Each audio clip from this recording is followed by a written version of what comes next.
ভারতের রাজনৈতিক ইতিহাসের কয়েকটি ধারা। খ্রিস্টীয় সপ্তম থেকে দ্বাদশ শতক। আমরা ভারতের অধিবাসী। ভারতের যে অংশে আমরা থাকি তার নাম পশ্চিমবঙ্গ। এই নামটি বেশি দিনের পুরনো নয়। এই অধ্যায়ে আমরা পড়ব এই জায়গাটি অনেক কাল আগে কী নামে পরিচিত ছিল, এর ভৌগোলিক সীমানা কী ছিল, এর বিভাগগুলি কী ছিল, কারা এখানে শাসন করতেন, এখানকার মানুষের জীবনযাত্রা কেমন ছিল ইত্যাদি। এর জন্য আমরা ফিরে যাব অনেক কাল আগের কথায়। সে সময় এই অঞ্চলের মানুষের জীবনযাপন আজকের তুলনায় অনেক আলাদা ছিল। প্রাচীন বাংলা। প্রথমে আমরা প্রাচীন বাংলার প্রধান প্রধান ভৌগোলিক বিভাগগুলি সম্বন্ধে জানব। এখানে মনে রাখতে হবে যে এসব হলো 1-1.5 বছরেরও বেশি আগেকার কথা। এই ভৌগোলিক বিভাগগুলির সীমানা সবসময় এক থাকেনি। আমাদের রাজ্য পশ্চিমবঙ্গের বিভিন্ন এলাকা নানান সময়ে আলাদা আলাদা ভৌগোলিক বিভাগের অন্তর্গত ছিল। প্রাচীন বাংলার সীমানা প্রধানত 3টি নদী দিয়ে তৈরি হয়েছিল। এই নদীগুলি হল ভাগীরথী, পদ্মা ও মেঘনা। বাংলার এক একটি অঞ্চল দীর্ঘকাল ধরে স্বাধীন ছিল, আবার কয়েকটি অঞ্চল অন্য কোনো অঞ্চলের অন্তর্ভুক্ত হয়ে পড়েছিল। যখন কোনো অঞ্চলের শাসনকর্তা রাজ্য বিস্তার করতেন তখন সেই অঞ্চলের সীমানাও বদলে যেত। প্রাচীন বাংলার প্রধান অঞ্চলগুলি ছিল পুণ্ড্রবর্ধন, বরেন্দ্র, বঙ্গ, বঙ্গাল, রাঢ়, শুম্ভ, গৌড়, সমতট ও হরিকেল। সাধারণভাবে কোনো অঞ্চলের অধিবাসীদের নাম অনুসারে জায়গার নাম হতো। বঙ্গ, গৌড়, পুণ্ড্র ইত্যাদি নামগুলি এক একটি জনগোষ্ঠীর নাম। তারা যে অঞ্চলে থাকত সেই অঞ্চলটির নাম হতো তাদের নাম অনুযায়ী। পুণ্ড্রবর্ধন। পুণ্ড্রবর্ধন ছিল প্রাচীন বাংলার অঞ্চলগুলির মধ্যে বৃহত্তম। এই অঞ্চল পশ্চিমবঙ্গ এবং বাংলাদেশের দিনাজপুর, বগুড়া, রাজশাহী এবং পাবনা জুড়ে ছিল। এক সময় শ্রীহট্ট, সিলেট এর ভেতরে ছিল। গুপ্তযুগে পুণ্ড্রবর্ধন ছিল একটি ভুক্তি বা শাসন এলাকা। বরেন্দ্র। ভাগীরথী ও করতোয়া নদীর মধ্যের এলাকা বরেন্দ্র নামে পরিচিত ছিল। বঙ্গ। প্রাচীনকালে পদ্মা ও ভাগীরথী নদীর মাঝে ত্রিভুজের মতো দেখতে বদ্বীপ এলাকাকে বঙ্গ বলা হতো। সম্ভবত ভাগীরথীর পশ্চিম দিকের এলাকাও এর মধ্যে ছিল। পরবর্তীকালে ভাগীরথীর পশ্চিম দিকে রাঢ় এবং শুম্ভ নামে দুটো আলাদা অঞ্চলের উৎপত্তি ঘটলে বঙ্গের সীমানাও বদলে যায়। খ্রিস্টীয় 11-দ্বাদশ শতকে বঙ্গ বলতে এখনকার বাংলাদেশের ঢাকা, বিক্রমপুর, ফরিদপুর ও বরিশাল অঞ্চলকে বোঝানো হতো। বঙ্গাল। বঙ্গাল অঞ্চল বলতে বঙ্গের দক্ষিণ সীমানাবর্তী বঙ্গোপসাগরের উপকূলকে চিহ্নিত করা হতো। রাঢ়, শুম্ভ। প্রাচীন রাঢ় বা লাঢ় অঞ্চলের দুটি ভাগ ছিল, উত্তর রাঢ় এবং দক্ষিণ রাঢ়। জৈনদের প্রাচীন ঐতিহ্য অনুসারে উত্তর রাঢ় ছিল বজ্রভূমি বা বজ্রভূমি এবং দক্ষিণ রাঢ় ছিল সুবভ ভূমি বা শুম্ভভূমি এলাকা। উত্তর এবং দক্ষিণ রাঢ়ের মাঝের সীমানা ছিল অজয় নদ। আজকের মুর্শিদাবাদ জেলার পশ্চিম ভাগ, বীরভূম জেলা, সাঁওতাল পরগনার একাংশ এবং বর্ধমান জেলার কাটোয়া মহকুমার উত্তর ভাগ ছিল উত্তর রাঢ় অঞ্চল। দক্ষিণ রাঢ় বলতে আজকের হাওড়া, হুগলি এবং বর্ধমান জেলার বাকি অংশ এবং অজয় ও দামোদর নদের মধ্যবর্তী বিরাট এলাকাকে বোঝানো হতো। দক্ষিণ রাঢ় ছিল বঙ্গোপসাগরের নিকটবর্তী এলাকা। মহাভারতের গল্পে এবং কালিদাসের কাব্যে আছে যে ভাগীরথী এবং কাঁসাই, কংসাবতী নদীর মাঝে সমুদ্র পর্যন্ত বিরাট এলাকা এর অন্তর্গত ছিল। গৌড়। প্রাচীন এবং মধ্যযুগের বাংলায় গৌড় ছিল গুরুত্বপূর্ণ অঞ্চল। গৌড় বলতে একটি জনগোষ্ঠীকেও বোঝানো হতো। বরাহ মিহিরের খ্রিস্টীয় 6ষ্ঠ শতক রচনা অনুযায়ী মুর্শিদাবাদ, বীরভূম এবং বর্ধমান জেলার পশ্চিম ভাগ নিয়ে তৈরি হয়েছিল সেকালের গৌড়। খ্রিস্টীয় 7ম শতকে রাজা শশাঙ্কের আমলে গৌড়ের সীমা বেড়ে গিয়েছিল। শশাঙ্কের রাজধানী ছিল কর্ণসুবর্ণ। ভাগীরথীর পশ্চিম পাড়ে আজকের মুর্শিদাবাদ জেলায় ছিল সেকালের গৌড়ের প্রধান এলাকা। শশাঙ্কের আমলে পুণ্ড্রবর্ধন উত্তরবঙ্গ থেকে ওড়িশার উপকূল পর্যন্ত এলাকা গৌড়ের অন্তর্গত হয়েছিল। খ্রিস্টীয় অষ্টম নবম শতকে গৌড় বলতে সমগ্র পাল সাম্রাজ্যকেও বোঝানো হতো। সমতট। প্রাচীন সমতট ছিল মেঘনা নদীর পূর্ব দিকের এলাকা। বর্তমানে বাংলাদেশের কুমিল্লা নোয়াখালী অঞ্চলের সমভূমিকে কেন্দ্র করে বিস্তৃত ছিল প্রাচীন সমতট অঞ্চল। মেঘনা নদী সমতটকে বাংলার বাকি অঞ্চলের থেকে আলাদা করে রেখেছিল। এই কারণে সমতটকে প্রাচীন ইতিহাসে বাংলার সীমান্তবর্তী এলাকা বলে ধরা হতো। হরিকেল। সমতটের দক্ষিণ পূর্ব দিকে আজকের বাংলাদেশের চট্টগ্রামের উপকূল অঞ্চল প্রাচীন যুগে হরিকেল নামে পরিচিত ছিল। এবারে আসা যাক বাংলার প্রথম উল্লেখযোগ্য রাজা শশাঙ্কের কথায়। শশাঙ্ক। শশাঙ্ক ছিলেন এক গুপ্ত সম্রাটের মহাসামন্ত। 606-607 খ্রিস্টাব্দের কিছুকাল আগে তিনি গৌড়ের শাসক হন। শশাঙ্কের শাসনের 60-70 বছর আগে থেকেই গৌড় ধীরে ধীরে রাজনৈতিকভাবে গুরুত্বপূর্ণ হয়ে উঠেছিল। শশাঙ্কের আমলে গৌড়ের ক্ষমতা আরও বেড়েছিল। 637-38 খ্রিস্টাব্দে মৃত্যুর আগে পর্যন্ত শশাঙ্ক গৌড়ের স্বাধীন শাসক ছিলেন। তাঁর রাজধানী ছিল কর্ণ সুবর্ণ।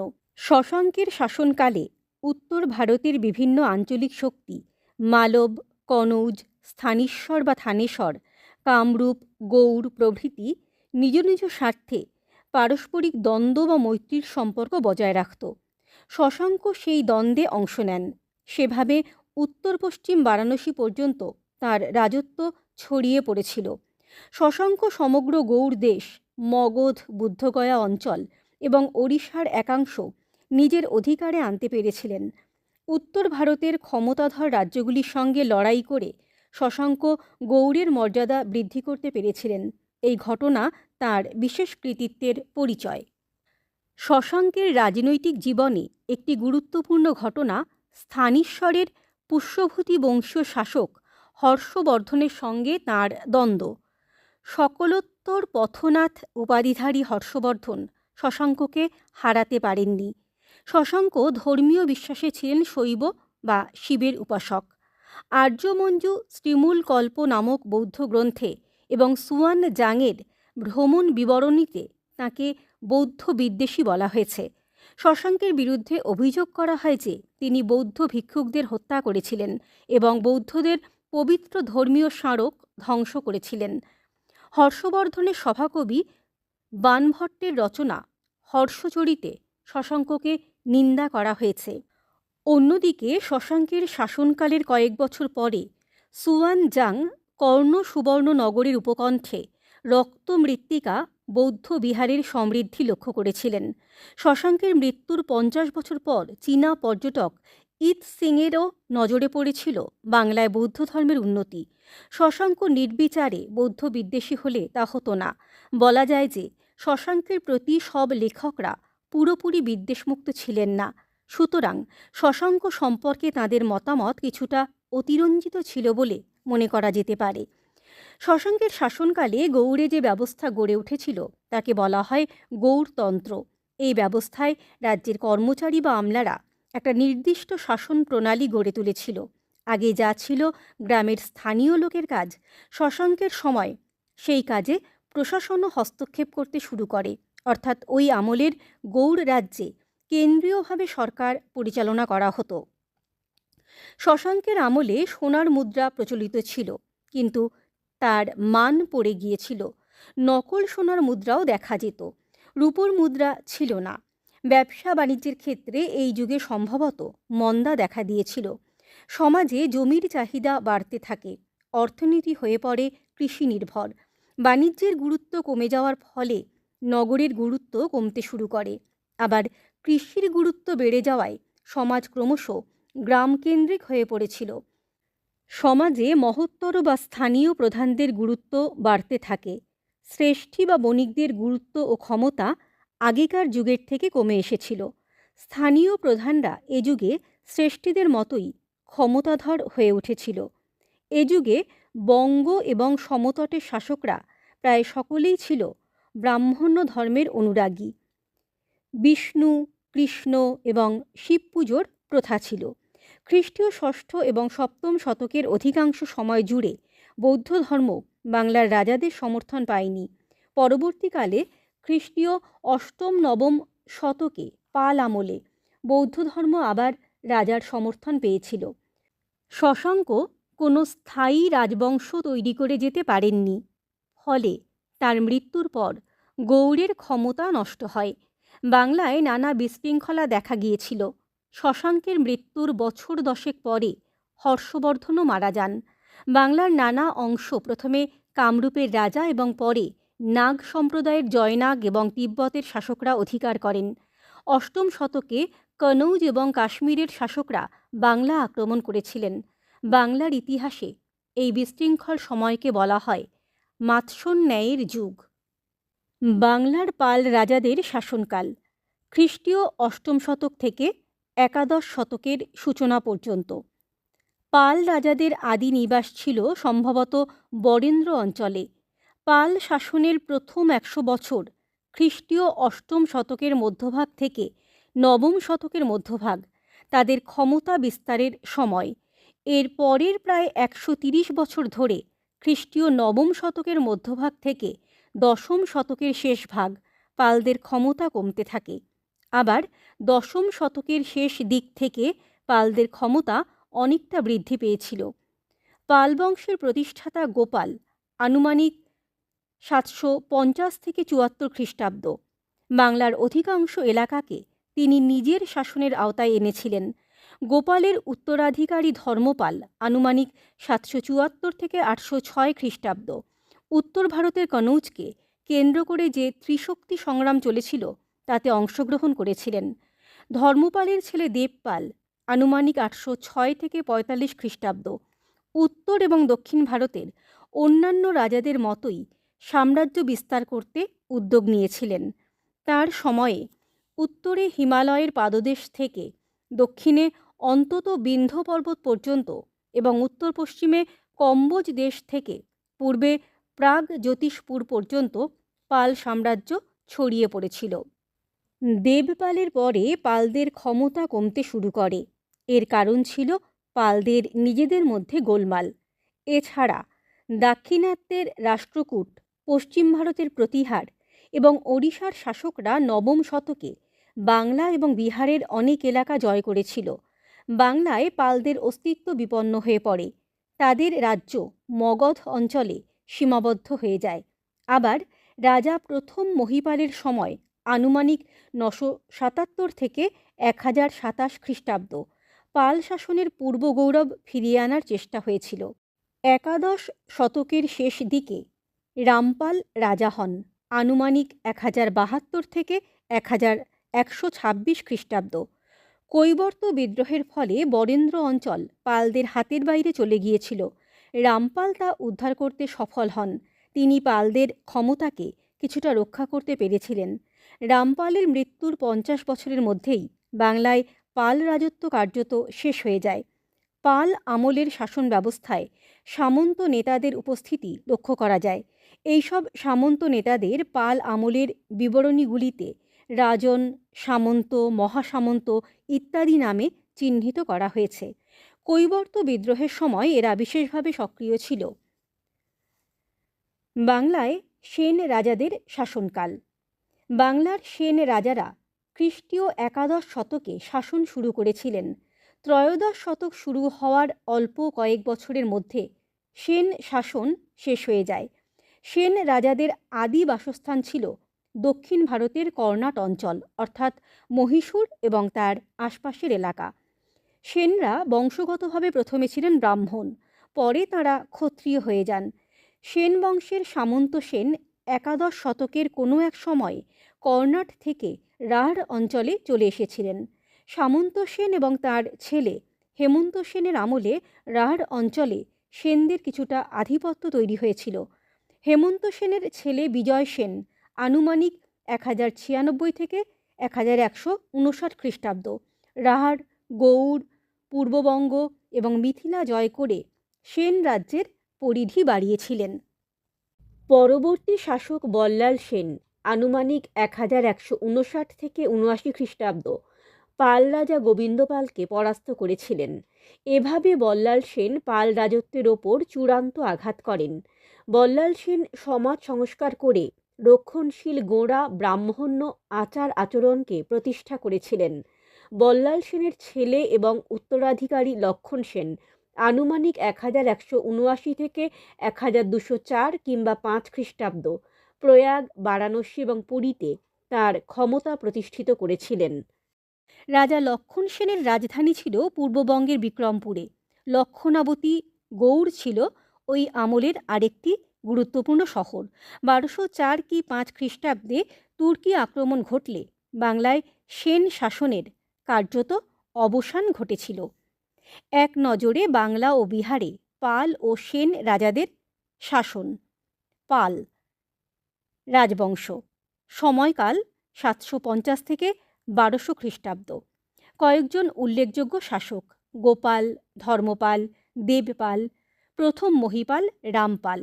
উল্লেখযোগ্য ঘটনা: ত্রিশক্তি সংগ্রামে অংশগ্রহণ, বৌদ্ধ ধর্মের পৃষ্ঠপোষণা, শিক্ষা, শিল্প, স্থাপত্যের বিকাশ, কৈবর্ত বিদ্রোহ।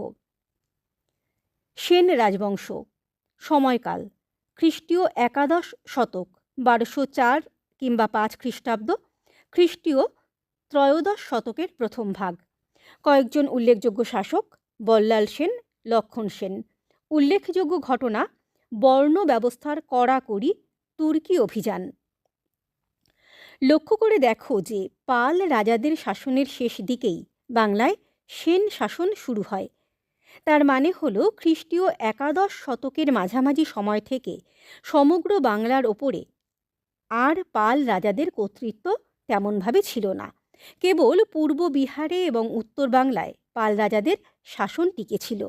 এই সুযোগে সেন বংশের সামন্ত সেন এবং তার ছেলে হেমন্ত সেন রাঢ় অঞ্চলে নিজেদের প্রতিষ্ঠা করেছিলেন।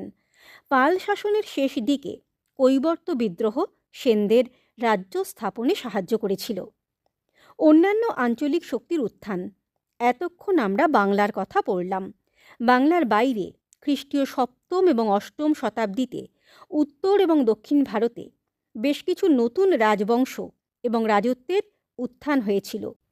এই নতুন রাজবংশগুলি স্থানীয় শক্তিশালী ব্যক্তিদের উপস্থিতি মেনে নিয়েছিল। বড় বড় জমির মালিক বা যোদ্ধৃ নেতাদের অনেক ক্ষেত্রে সামন্ত, মহাসামন্ত বা মহামণ্ডলেশ্বর ইত্যাদি উপাধি দেওয়া হতো। তার বদলে এরা রাজা বা ঊর্ধ্বতন কর্তৃপক্ষকে খাজনা ও উপঢৌকন দিত। এমনকি প্রয়োজনে রাজার ডাকে সৈন্য নিয়ে যুদ্ধে হাজির হতো। কখনো আবার এদের মধ্যে কেউ কেউ রাজার দুর্বলতার সুযোগে স্বাধীনভাবে নিজেদের অঞ্চল শাসন করতে শুরু করেছিল। যেমন দাক্ষিণাত্যে রাষ্ট্রকূটরা কর্ণাটকের চালুক্য শক্তির অধীন ছিল। 8ম শতাব্দীর মাঝামাঝি সময়ে এক রাষ্ট্রকূট নেতা দন্তিদুর্গ চালুক্য শাসককে ক্ষমতা থেকে সরিয়ে নিজেই স্বাধীন রাজা হয়ে বসেন। অনেক সময় সামরিক কৃতিত্বের অধিকারী মানুষেরা পারিবারিক শক্তির সাহায্যে নতুন রাজ্য স্থাপনে উদ্যোগী হতো। এই রকম কয়েকটি রাজবংশের কথা এখানে আমরা জানব। প্রথমে উত্তর ভারত দিয়ে শুরু করা যাক। বাংলা, বিহার এবং ঝাড়খণ্ডের বিস্তীর্ণ অঞ্চলে পাল রাজারা রাজত্ব করতেন। এদের কথা আমরা আগেই জেনেছি। দ্বিতীয় শক্তি ছিল গুর্জর প্রতিহার। এরা রাজস্থান, গুজরাট, মালব এবং উত্তর ভারতের বৃহৎ অঞ্চল শাসন করতেন। এদের মধ্যে রাজা দ্বিতীয় নাগভট্ট 794 থেকে 833 খ্রিস্টাব্দ এবং রাজা প্রথম ভোজ বা মিহির ভোজ আনুমানিক 836 থেকে 885 খ্রিস্টাব্দ খুব ক্ষমতাবান ছিলেন। দ্বিতীয় নাগভট্ট কনৌজ দখল করে তাঁর রাজধানী স্থাপন করেন।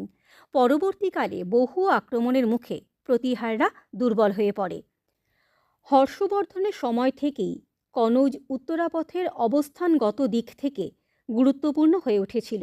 যে কনৌজ নিয়ন্ত্রণ করতে পারবে সেই গাঙ্গে উপত্যকা দখলে রাখতে পারবে তা বোঝা গিয়েছিল।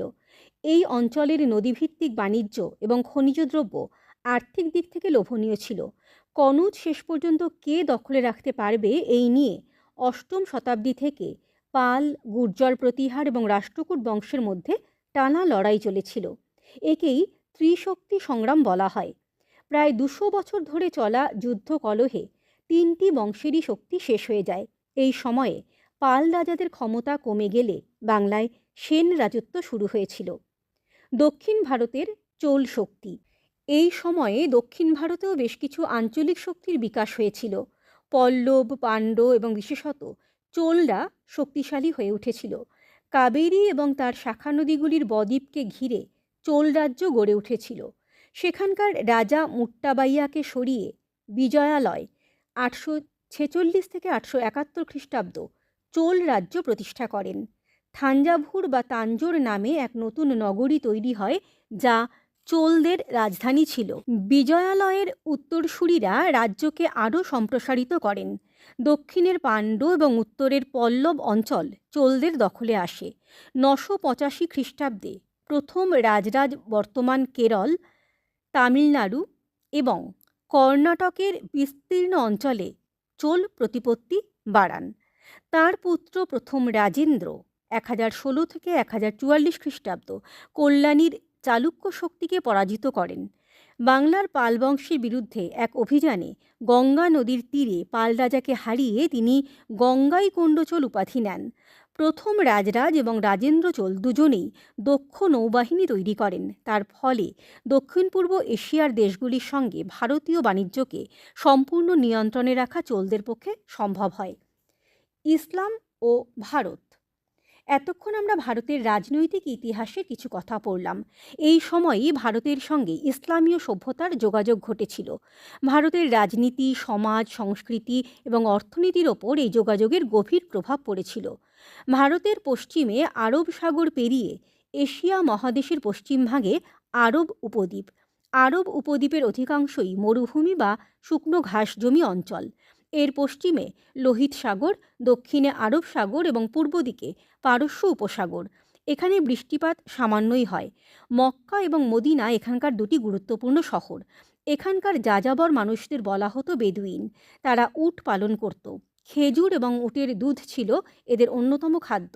এই মানুষেরা নিজেদের আরব বলে পরিচয় দিত। খ্রিস্টীয় 6ষ্ঠ শতকের শুরুতে কিছু কিছু আরব উপজাতি ব্যবসাকেই প্রধান জীবিকা করেছিল।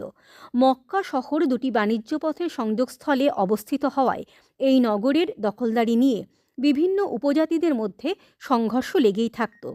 খ্রিস্টীয় 7ম শতাব্দীতে আরব উপদ্বীপে নতুন এক ধর্মের জন্ম হলো, তার নাম ইসলাম। ওই শতকে হজরত মোহাম্মদ মক্কাকে কেন্দ্র করে ইসলাম ধর্ম প্রচার করতে শুরু করেন। তিনি নিজেও ছিলেন একজন ব্যবসায়ী। হজরত মোহাম্মদ 570 খ্রিস্টাব্দে জন্মগ্রহণ করেন।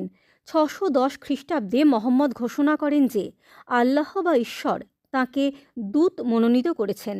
সেজন্যই মোহাম্মদকে ঈশ্বর বা আল্লাহর বার্তাবাহক বলা হয়। আল্লাহর বাণী সাধারণ মানুষ মোহাম্মদের থেকেই জানতে পারেন। ইসলাম ধর্মের অনুগামীরা মুসলমান নামে পরিচিত। বিভিন্ন আরব উপজাতিদের মধ্যে ধর্মীয় বিভেদ বন্ধ করার জন্য মোহাম্মদ একটি বিশ্বাসকেই চালু করেছিলেন। ফলে উপজাতিগুলির মধ্যে ঐক্য তৈরি হতে থাকে।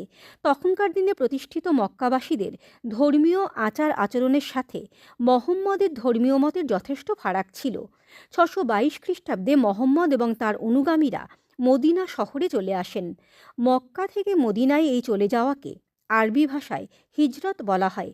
পরে ওই সময় থেকে হিসাব করেই হিজরি নামেই ইসলামীয় সাল গণনা শুরু হয়। 10 বছরের মধ্যেই মোহাম্মদ আরব ভূখণ্ডের বিরাট অঞ্চল জয় করেন। মক্কাতেও তার প্রভাব পড়ে। 632 খ্রিস্টাব্দে হজরত মোহাম্মদ পরলোক গমন করেন।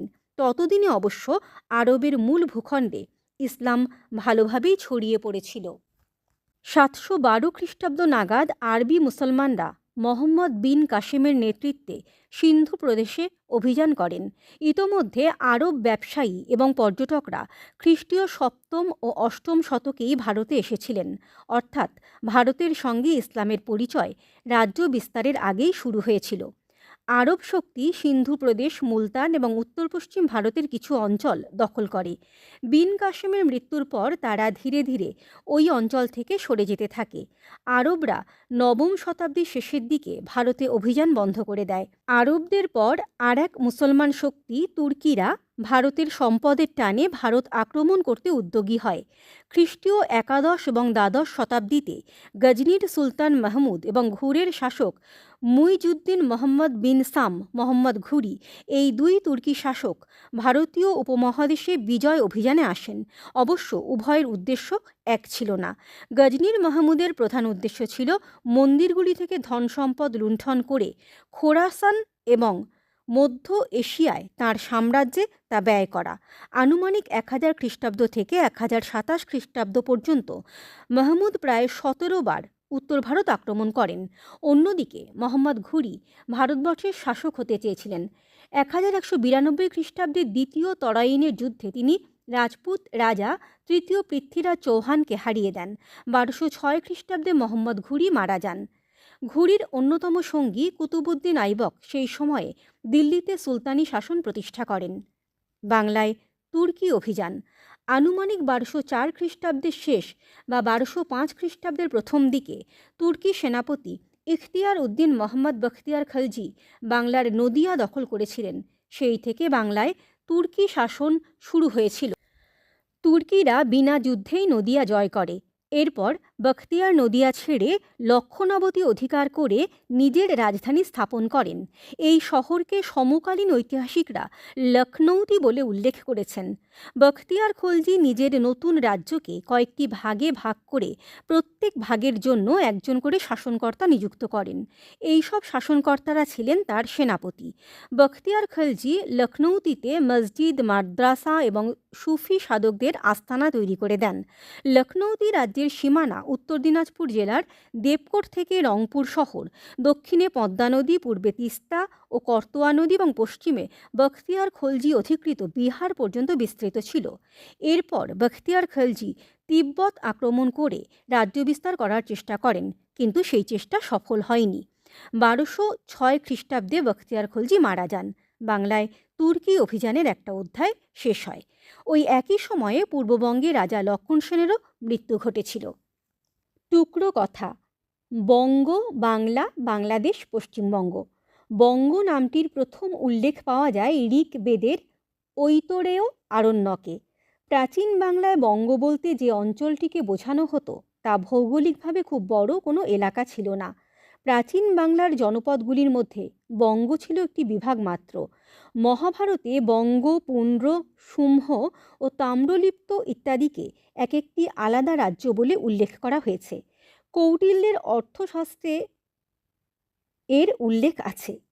কালিদাসের রঘুবংশম কাব্যেও বঙ্গ ও শুম্ভ নাম দুটির উল্লেখ পাওয়া যায়। খ্রিস্টীয় ত্রয়োদশ শতকের ঐতিহাসিক মিনহাজ ই সিরাজের লেখাতেও বঙ্গ রাজ্যের কথা আছে। মুঘল যুগের ঐতিহাসিক আবুল ফজল তার আইনি আকবরী গ্রন্থে এই অঞ্চলকে সুবা বাংলা বলে উল্লেখ করেছেন। সুবা মানে প্রদেশ বা রাজ্য। ষোড়শ, সপ্তদশ ও অষ্টাদশ শতকে ইউরোপীয় ভ্রমণকারী ও বণিকরা এখানে এসেছিলেন। তারা এই দেশের নাম দিয়েছিলেন বেঙ্গালা। স্বাধীনতার আগে এই বিরাট ভূখণ্ড বাংলা বা বাংলাদেশ বা বেঙ্গল নামেই পরিচিত ছিল। 1947 খ্রিস্টাব্দে দেশভাগের সময় বাংলার পশ্চিম ভাগের নাম হল পশ্চিমবঙ্গ। পশ্চিমবঙ্গ স্বাধীন ভারতের একটা অঙ্গরাজ্য। ওই সময় পূর্ব বাংলা চলে গেল নতুন দেশ পাকিস্তানে। পরে তার নাম হল পূর্ব পাকিস্তান। 1971 খ্রিস্টাব্দে মুক্তিযুদ্ধের পর পূর্ব পাকিস্তান স্বাধীন দেশ হল। তার নতুন নাম হল বাংলাদেশ। কর্ণ সুবর্ণ প্রাচীন বাংলার নগর। পশ্চিমবঙ্গের মুর্শিদাবাদ জেলার চিরুটি, বর্তমান নাম কর্ণ সুবর্ণ, রেল স্টেশনের কাছে রাজবাড়িডাঙ্গায় প্রাচীন রক্তমৃত্তিকা রাঙামাটি বৌদ্ধ বিহারের ধ্বংসাবশেষ পাওয়া গেছে। চীনা বৌদ্ধ পর্যটক সুয়ান জাংয়ের বিবরণীতে এর উল্লেখ আছে। এর কাছেই ছিল সেকালের গৌড়ের রাজধানী শহর কর্ণ সুবর্ণ। চীনা ভাষায় এই বৌদ্ধ বিহারের নাম লো টো মো চিহ। সুয়ানজাং তাম্রলিপ্ত আধুনিক তমলুক থেকে এখানে এসেছিলেন। কর্ণ সুবর্ণ স্থানীয়ভাবে রাজা কর্ণের প্রাসাদ নামে পরিচিত। সুয়ান জাং লিখেছেন যে এই দেশটি জনবহুল এবং এখানকার মানুষেরা অত্যন্ত সমৃদ্ধ। এখানে জমি নিচু ও আর্দ্র, নিয়মিত কৃষিকাজ হয়, অঢেল ফুল ফল পাওয়া যায়, জলবায়ু নাতিশীতোষ্ণ এবং এখানকার মানুষজনের চরিত্র ভালো ও তারা শিক্ষা দীক্ষার পৃষ্ঠপোষক। কর্ণ সুবর্ণে বৌদ্ধ এবং শৈব উভয় সম্প্রদায়ের মানুষই বসবাস করত। কর্ণ সুবর্ণ একটি গুরুত্বপূর্ণ বাণিজ্য কেন্দ্র ও প্রশাসনিক কেন্দ্র ছিল। আশপাশের গ্রাম থেকে এখানকার নাগরিকদের জন্য নিত্য প্রয়োজনীয় জিনিসপত্র আসত। শশাঙ্কের আমলের অনেক আগে থেকেই সম্ভবত এই অঞ্চলের সঙ্গে দক্ষিণ পূর্ব এশিয়ার বাণিজ্যিক যোগাযোগ ছিল। রক্ত মৃত্তিকা থেকে জনৈক বণিক জাহাজ নিয়ে দক্ষিণ পূর্ব এশিয়ার মালয় অঞ্চলে বাণিজ্য করতে গিয়েছিল এমন নিদর্শনও পাওয়া গেছে। এর থেকে কর্ণ সুবর্ণের বাণিজ্যিক সমৃদ্ধির ইঙ্গিত পাওয়া যায়। কর্ণ সুবর্ণের রাজনীতিতে পালাবদল ঘটেছে বারবার। শশাঙ্কের মৃত্যুর পরে এই শহর অল্প সময়ের জন্য কামরূপের রাজা ভাস্কর বর্মার হাতে চলে যায়। এরপর কিছুকাল এটি জয়নাগের রাজধানী ছিল। তবে সপ্তম শতকের পরে এই শহরের কথা আর বিশেষ জানা যায় না। পাল এবং সেন যুগের ইতিহাসের উপাদানগুলিতে এর কোনো উল্লেখ নেই। মাৎস্যোন্যায়। মাৎস্যোন্যায় বলতে দেশে অরাজকতা বা স্থায়ী রাজার অভাবকে বোঝানো হয়। পুকুরের বড় মাছ যেমন ছোট মাছকে খেয়ে ফেলে, অরাজকতার সময়ে তেমনি শক্তিশালী লোক দুর্বল লোকের ওপর অত্যাচার করে। শশাঙ্কের মৃত্যুর পরে খ্রিস্টীয় সপ্তম শতকের মধ্যভাগ থেকে অষ্টম শতকের মধ্যভাগ পর্যন্ত 100 বছর ছিল বাংলার ইতিহাসে একটা পরিবর্তনের যুগ। ওই যুগে প্রত্যেক ক্ষত্রিয়, সম্ভ্রান্ত লোক, ব্রাহ্মণ এবং বণিক ইচ্ছামতো নিজের নিজের এলাকা শাসন করত। বাংলার কোনো কেন্দ্রীয় শাসক ছিল না।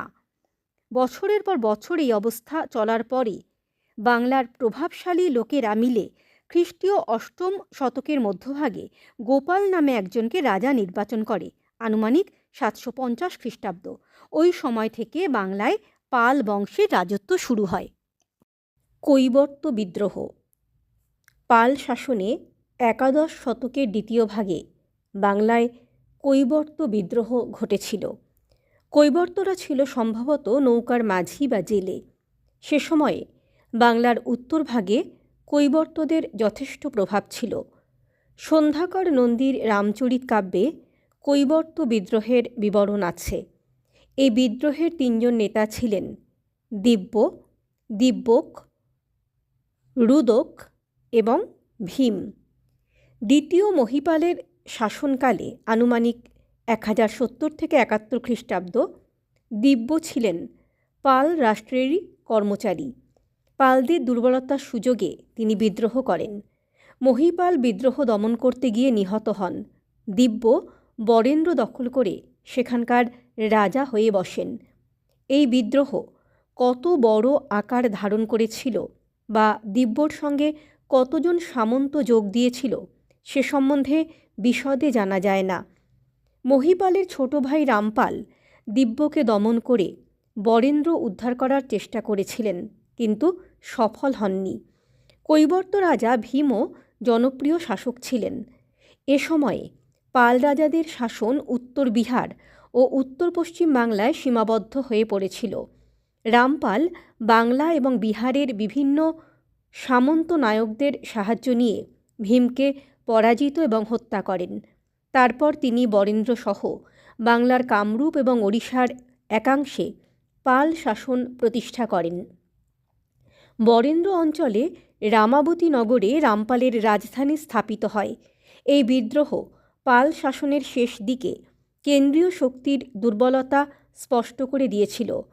কৈবর্ত বিদ্রোহের কথা জানা যায় রামচরিত কাব্য থেকে। খলিফা ও খিলাফত। মোহাম্মদের পর ইসলাম জগতের নেতৃত্ব কে দেবেন তা নিয়ে প্রশ্ন ওঠে। তখন মোহাম্মদের প্রধান 4 সঙ্গীরা একে একে মুসলমানদের নেতা নির্বাচিত হন। এদের বলা হয় খলিফা।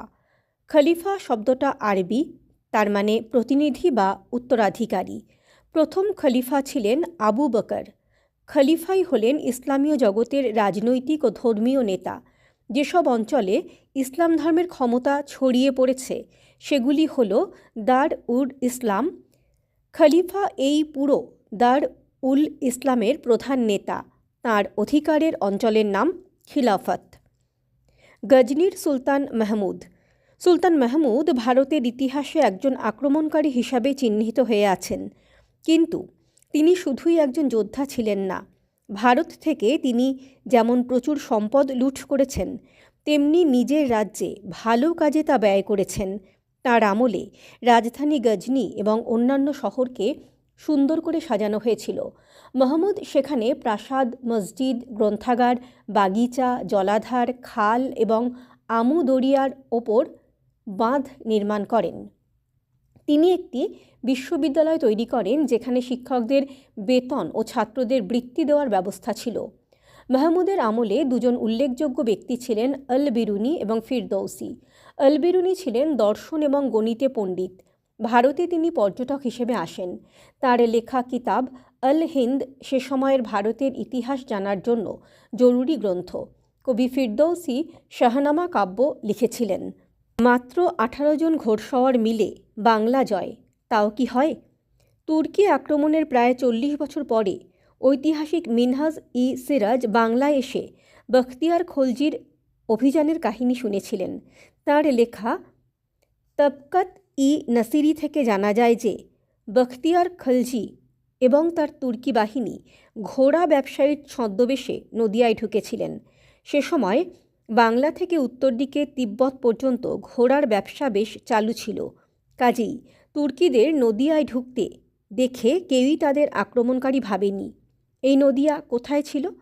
হয়তো এই নদিয়া ছিল বর্তমান পশ্চিমবঙ্গে, ভাগীরথী নদীর তীরে, যা আজ নদীর তলায় চলে গেছে। অথবা হয়তো বর্তমান বাংলাদেশের রাজশাহী জেলার নওদা গ্রামই হল সেকালের নদিয়া। সে যাই হোক, তুর্কি অভিযানের সময় রাজা লক্ষণ সেন নদিয়ায় ছিলেন। গল্প আছে যে বখতিয়ারের সঙ্গে মাত্র 17 জন সৈন্য ছিল, কিন্তু এই ধারণা ঠিক নয়। সেকালে উত্তর ভারত থেকে বাংলায় আসার একাধিক রাস্তা ছিল। সাধারণত বিহার থেকে বাংলায় আসার সময় রাজমহল পাহাড়ের উত্তর দিকের পথ ধরেই আসা হতো। রাজা লক্ষণ সেনও ওই পথে তুর্কি আক্রমণ ঠেকানোর জন্য সৈন্য মোতায়েন করেছিলেন, কিন্তু বখতিয়ার খলজি তাঁর সৈন্যদের অনেকগুলি ছোট ছোট দলে ভাগ করে ঝাড়খণ্ডের দুর্গম অঞ্চলের মধ্য দিয়ে বাংলায় এসেছিলেন। তখন দুপুরবেলা বৃদ্ধ রাজা লক্ষণ সেন খেতে বসেছিলেন। তুর্কিরা আসতে শুনে তিনি কোনো প্রতিরোধ না করে পূর্ববঙ্গের দিকে চলে যান। গৌড়বধ। কনৌজের শাসক যশোবর্মা বা যশোবর্মনের রাজকবি বাকপতিরাজ 725 থেকে 30 খ্রিস্টাব্দ নাগাদ প্রাকৃত ভাষায় গৌড়বহ কাব্য রচনা করেছিলেন। যশোবর্মন মগধের রাজাকে পরাজিত করার পর কবি এই কাব্য রচনা করেছিলেন। মনে হয় যে মগধের রাজা বলতে গৌড়ের রাজাকেই বোঝানো হয়েছে। পাল রাজাদের তারিখ। মালদহ জেলার হবিবপুর ব্লকের জগজ্জীবনপুরে পাল যুগের একটি বৌদ্ধ বিহার আবিষ্কৃত হয়েছে কয়েক বছর আগে। সেখানে পাওয়া তামার লেখ থেকে জানা গেছে যে দেবপালের পরে তার বড় ছেলে মহেন্দ্রপাল রাজা হয়েছিলেন 845 থেকে 60 খ্রিস্টাব্দ। আগে ভাবা হতো যে মহেন্দ্রপাল ছিলেন পশ্চিম ভারতের প্রতিহার বংশের রাজা। মহেন্দ্রপালের কথা জানার পরে দেবপাল পরবর্তী পাল রাজাদের শাসনকালের তারিখ সম্বন্ধে আমাদের ধারণা বদলে গেছে। রাজপুত। উত্তর ভারতের রাজনৈতিক ইতিহাসে যাদের কথা বারবার বলা হয় তারা হলো রাজপুত। রাজপুত কারা? এদের দেশ কোথায়? এসব নিয়ে অনেক তর্ক বিতর্ক আছে। অনেকে মনে করেন খ্রিস্টীয় 5ম শতকে হুনদের আক্রমণের পরে বেশ কিছু মধ্য এশীয় উপজাতির মানুষ উত্তর পশ্চিম ভারতে বসবাস করতে থাকে। স্থানীয়দের সঙ্গে তাদের বিবাহও হয়। এদের বংশধরদের রাজপুত বলা হয়। তবে রাজপুতরা নিজেদেরকে স্বাধীন ক্ষত্রিয় বলে মনে করত। নিজেদের চন্দ্র, সূর্য বা অগ্নিদেবতার বংশধর বলে মনে করত তারা। ভারত ও আরব সাম্রাজ্য।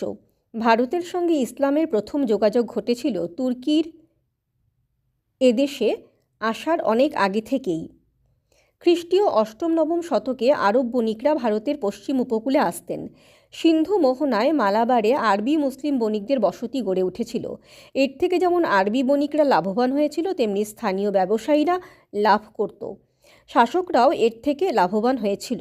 হিন্দু, জৈন এবং মুসলিম বণিকদের এই বাণিজ্য ধর্মীয় সহিষ্ণুতার এক উজ্জ্বল নিদর্শন। ওই যুগে বাগদাদের খলিফাদের উদ্যোগে সংস্কৃত ভাষায় রচিত জ্যোতির্বিদ্যা, চিকিৎসাশাস্ত্র, সংহিতা ইত্যাদি আরবি ভাষায় অনুদিত হয়েছিল। কোরআন ও কাবা। ইসলামের পবিত্র ধর্মগ্রন্থ হল কোরআন। মুসলমানরা বিশ্বাস করেন যে কোরআন আল্লাহর বাণী। মক্কায় মসজিদ ই হরম নামে একটি মসজিদ আছে। এই মসজিদের মাঝখানে কাবা নামে একটি পবিত্র ভবন আছে। এরই আরেক নাম বাইতুল্লাহ। এই ভবনের এক কোণে কালো রঙের একটি ছোট পাথর আছে যাকে হাজার উল আসওয়াদ বলা হয়। কাবার দিকে মুখ করে নামাজ পড়া হয়। ইসলাম ধর্ম প্রচারিত হওয়ার আগে থেকেই আরবদের তীর্থক্ষেত্র ছিল কাবা শরীফ। পরবর্তীকালে কাবা শরীফ ইসলামের তীর্থস্থান হয়ে ওঠে। পরবর্তী খিলাফত। প্রথম 4 জন খলিফার পরে খলিফা পদটি কয়েকটি রাজবংশের হাতে চলে যায়, যেমন উম্মাইয়া, আব্বাসিয়া, ফতিমিদ, অটোমান প্রভৃতি। উম্মাইয়া খিলাফত 661 থেকে 750 খ্রিস্টাব্দ গড়ে উঠেছিল সিরিয়ার দামাস্কাসকে কেন্দ্র করে। আব্বাসিয়া খিলাফত 750 থেকে 1258 খ্রিস্টাব্দ। এর রাজধানী ছিল বাগদাদ। খলিফা আল হারুন আল রশিদ আব্বাসীদের মধ্যে বিখ্যাত খলিফা। আব্বাসিয়াদের ক্ষমতা শেষ কয়েক দশকে কমে যায়। তখন মিশরে ফতিমিদ খিলাফত 909 থেকে 1171 খ্রিস্টাব্দ এর শাসক ছিল, এবং ওই সময়ে উম্মাইয়ারাও আবার স্পেনে খিলাফত প্রতিষ্ঠা করে 929 থেকে 1031 খ্রিস্টাব্দ। অটোমানরাও তাদের খিলাফত প্রতিষ্ঠা করেছিলেন 1517 থেকে 1924 খ্রিস্টাব্দ। এইভাবে খলিফা ও খিলাফতের ধারা চলেছিল।